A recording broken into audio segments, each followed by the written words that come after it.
বাংলাদেশ টেলিযোগাযোগ নিয়ন্ত্রণ কমিশন অর্থাৎ বিটিআরসি একটা সার্কুলার দিয়েছিল। সার্কুলারের পরীক্ষার সময়সূচি ঘোষণা করা হয়েছে। 19 ডিসেম্বর পরীক্ষা হবে এবং পরীক্ষার সেন্টার হচ্ছে বাংলাদেশ প্রকৌশল বিশ্ববিদ্যালয় বুয়েট। তো বাংলাদেশ প্রকৌশল বিশ্ববিদ্যালয়ে বা বুয়েটে যে পরীক্ষাগুলো হয়, পরীক্ষাগুলা যদি দেখা যায় তারা ম্যাক্সিমাম হচ্ছে যে প্রকৌশল রিলেটেড বা ইঞ্জিনিয়ারিং রিলেটেড পদের পরীক্ষাগুলো হয়। কিন্তু কিছু কিছু ক্ষেত্রে মাঝে মাঝে দেখা যায় এটার সাথে সাথেই আপনার কমার্স রিলেটেড সংশ্লিষ্ট পদেরও পরীক্ষা ওরা নিয়ে নেয়, অনেক ক্ষেত্রেই নেয়। আমিও বেশ কিছু পরীক্ষা দিয়েছি কমার্স রিলেটেড পদে। এই যা পরীক্ষা প্রশ্ন করেছে হচ্ছে যে বুয়েট।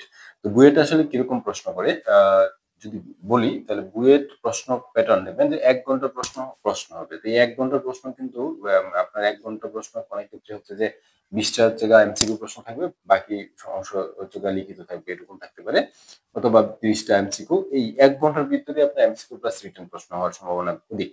অর্থাৎ আপনারা ১ ঘন্টা প্রশ্ন দেখেই মনে করেন না যেন এটা এমসিকিউ পরীক্ষা হবে।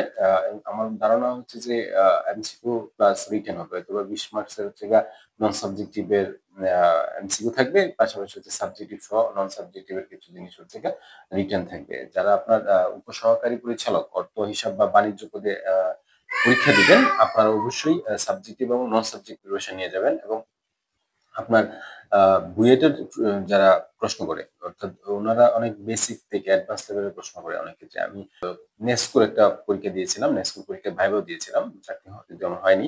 তো এখানে দেখলাম যে তারা এর থেকে প্রশ্ন করে। ওই এবং বিএসটি এর একটা পরীক্ষা দিয়েছিলাম। সহকারী পরিচালক অর্থ। তো বুয়েটেও অনেক ক্ষেত্রেই হচ্ছে যে আপনার কস্ট অ্যাকাউন্টিং থেকে প্রশ্ন করে। সুতরাং আপনারা যারা এই পদগুলোর জন্য আবেদন করেছেন, অর্থাৎ অ্যাকাউন্টিং পড়বেন, ফিনান্স পড়বেন, অডিট পড়বেন এবং কস্ট অ্যাকাউন্টিং ও পড়বেন।